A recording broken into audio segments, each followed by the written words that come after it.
Hey guys, it's Steph here. So I took a little break. I think it's been probably over 2 weeks now, 2.5 weeks, because I tore my calf muscle playing basketball. I was trying to train for a tournament and I pushed myself a little bit too hard and I heard the big pop. So I was on crutches for probably, I think it was like 9 or 10 days. So I'm finally walking around a little bit better. I still got a little limp. I think it's going to be 2 months before I can fully heal, but I can get back out in the yard. I can start digging a little bit. And so I've put together a beautiful flower bed for a shadier spot. It does get morning sun for about 4 to 6 hours and some late evening dappled sunlight. So these plants are going to do really well here. This is kind of my third time around with this flower bed because there are some struggles. First of all, it's really root bound soil because I have some massive willows, if you can see, all along this beautiful river that I absolutely cherish, but they are really intense. And so every time I dig into the soil, I'm digging into roots. So I needed to find some perennials in here that can handle the drier shade, that can handle some root bound soil. I have added quite a bit of compost throughout the years and it doesn't seem to change it. The biggest thing that I think is helping is fine mulch, a thick layer of fine mulch, super easy to work with. It breaks down really quickly and it keeps that moisture in and it helps the soil a ton. So I'll do that every single year, but these perennials are awesome. They're tried and true. They are pretty versatile. Some of these perennials are both moisture and drought tolerant, and so I just love them. They're gonna add some nice, big, bold, leafy texture and some beautiful color in this shady area. And I'll also highlight my tricolor beech that's in this spot. It's so happy. I don't think it could be happier. It's one of my favorite shade-loving trees. So let's check out what I've done. It's not fully complete yet. I do have to add some pavers. That will be for another video. It's gonna be so cool. I'm so excited. All right, let's take a look at it. I know that was a lot of talking, but I had to give you a little background on this area because if you've been following along, you're gonna be like, she changed it again. And yes, I did change it again, but this is gonna be the final change up from here on out because over the years I've experimented with so many different perennials. So let's start over here.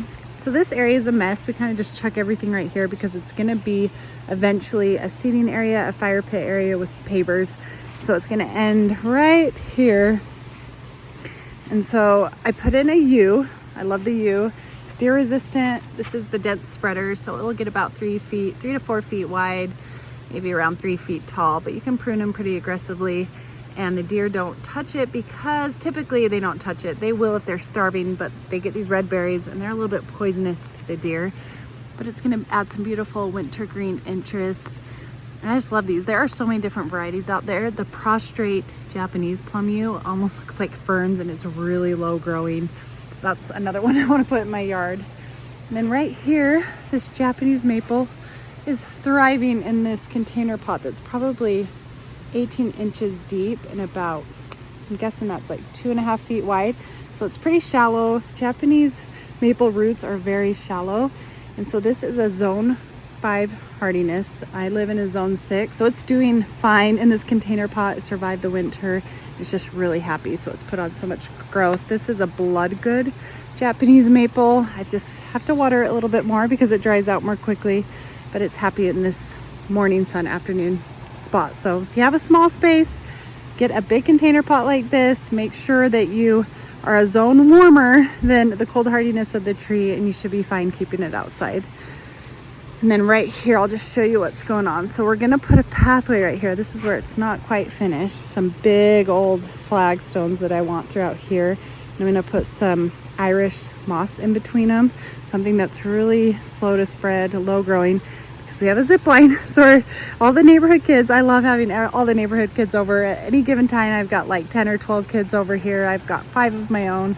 It's just a beautiful yard and I love to share it, but they are so oblivious to plants. They'll just trample all over them. Is trample a word? I make up words sometimes, but that's going to be great. I didn't do that before and that was definitely needed. And we'll have another entrance point right here so they can come in here and climb up and have a good time. I haven't cleaned up my container pots yet. I get a little too excited to highlight all of these plants, but we're starting out with this Veronica. So this is going to be okay because this area on the outside edge gets a little bit more sunlight than these areas over here.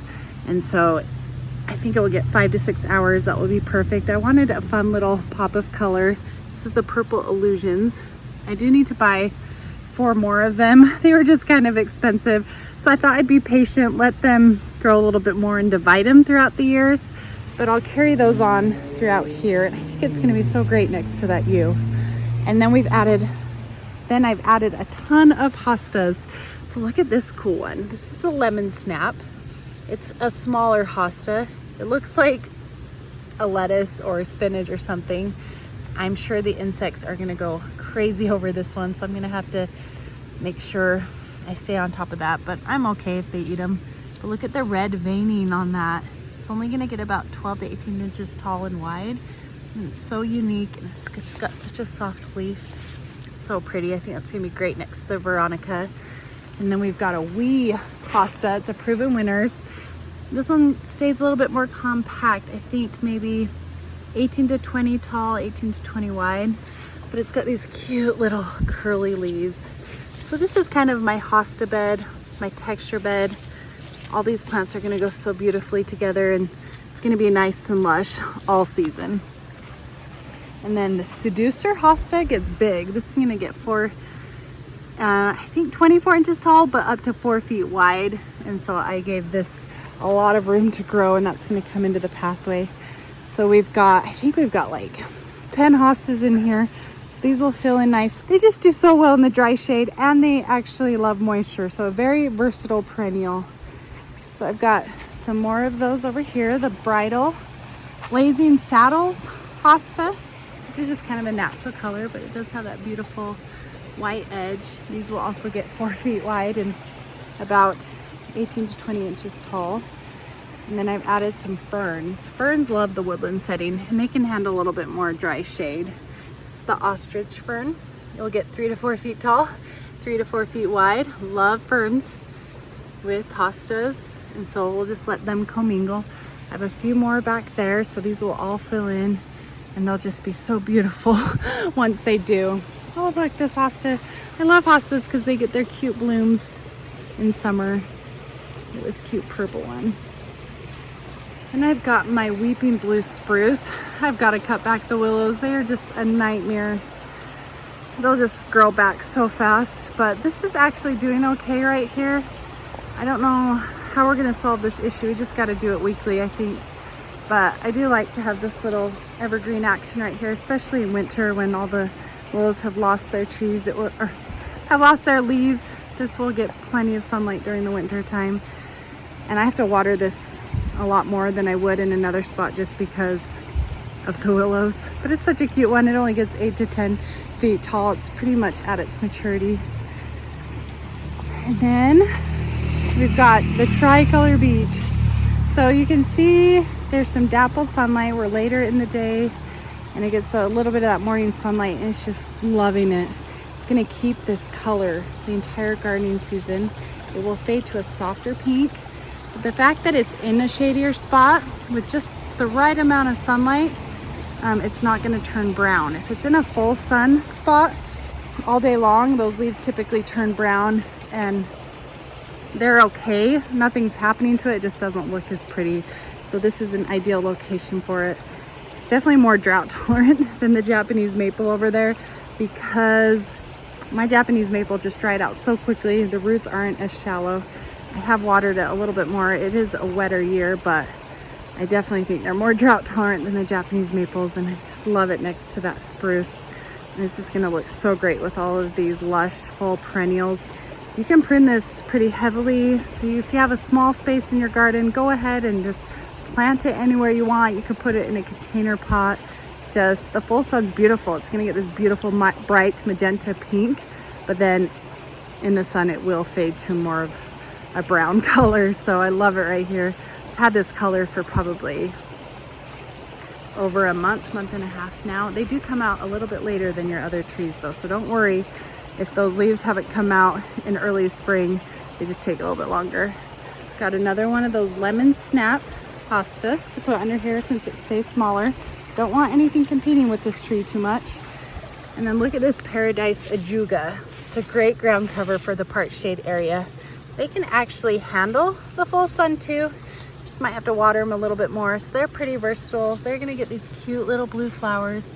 But I just loved the color in this shady spot, the variegation of those leaves. I just love the ajuga because it's not aggressive. It spreads slowly. You can keep it in control and it does really well here. And then back here, I've added some, this is a dwarf goat's beard. So cute. It's kind of got the same texture as my ferns over there, but it only gets 10 to 12 inches tall and wide. And I like it more than the astilbe because they're a little bit more drought tolerant. They bloom a little bit better. But once they're not blooming, that foliage just looks so nice. And so I wanted this flower bed to look good all year round. And I've added 2 more right there. They're not gonna get any taller than the lowest part of this canopy on the tree. And so they're also a little bit more drought tolerant, and they like, I think the sunlight's just gonna be absolutely perfect for them. They can handle a little bit more sun than your hostas, but they're so great with the hostas. Got some more blazing saddles. And so you can see lots of hostas, lots of texture. We'll come over here. I've got a lot of the same. Some more of those goat's beard. Just wanted a big mass right here, and then they kind of carry on throughout there. And then right here, I got a Sesky dwarf birch. In cooler climates, they probably need a full sun area, but since mine is so hot, we'll see how it does. But this is the entranceway of the paver, so I added 2 of them. So I thought they were really cute. They are gonna get 4 feet tall by 4 feet wide if I don't prune them. So I'm gonna make sure I keep them a little bit smaller, but I just thought the leaves were just amazing on these. Just really little, dainty, and look great with all these other perennials. And then I've added some wild berry. This is a Proven Winners heuchera. They do a little bit better with more of this loamy soil, so I think adding all this mulch is going to be fine. But they are more drought tolerant, and they are so easy to lift and divide after 3 or 4 years. But look at that beautiful color. It's going to be so great next to that goat's beard and hosta and those lemon snap hostas especially. So I've got 3 of those, more of that goat's beard, another hosta. I cannot remember the name of this one. I think it's just gonna be so pretty though, so I'll keep you updated on all of these. But they're gonna get really big really quickly, so in 3 or 4 years this is all gonna be full and lush. Some more of that ajuga to carry on over here. So it's great to put the ajuga under the hostas, because under the hostas they come up a little bit higher, and those ajugas can kind of wrap around them but not compete with the hostas too much. And I think that is everything. Oh, I'll go over by the willow tree and show you another thing I've planted, but let's just show you what this looks like in a slow-mo. Do you hear that river? The pavers are just gonna transform it and totally finish it. And then last but not least, I had to highlight this beautiful Bevan's geranium. It is the most drought tolerant plant, one of the most in my yard. I had it in container pots for an entire 1.5 years over here. Often I did not water them. They would dry out, and they just kept on blooming. The leaves kept on surviving. And so these are great for a shady woodland setting. Gets dappled sunlight throughout most of the day, a little bit in the morning, and it bloomed like crazy. So look at all of these blooms. And we'll see how aggressively it spreads, but I don't mind because I've created a big spot for it. It's not going to be invasive, but it's going to do really well here. I know, because it's super drought tolerant. And then I have another one over there. So I just love the Bevan's geranium. Okay, so I cleaned it up. It's looking a lot better. I do need to kind of work the edges a little bit. It's been a long time since I touched those. My next project, hopefully in a month or 2, is I'll get some really big, nice pavers, big flagstone pavers that look pretty natural, more of a just natural color. And then I'll put that Irish moss in between them. And so a lot of these perennials will kind of creep into that pathway a little bit, but the Irish moss is great because it's more of a shade lover. And then you've got your Scotch moss, which is going to get more of a golden color like that birch, and it likes the full sun. That is all I have today. This fine mulch is so awesome because it's such a great weed control. I haven't weeded this area for months, and you can see it's doing really well, and it's just so nice to work with. I've had that big chunky mulch and I absolutely hate it. and it's just kept the moisture in so great too. So all throughout my flower beds I have it, and I just love it so much. So I'd highly recommend that. Anyways, I hope to see you in my next video. Thanks for watching. I hope you guys are having a great day in your gardens, and I'll see you in the next one. I'll talk to you later. Bye.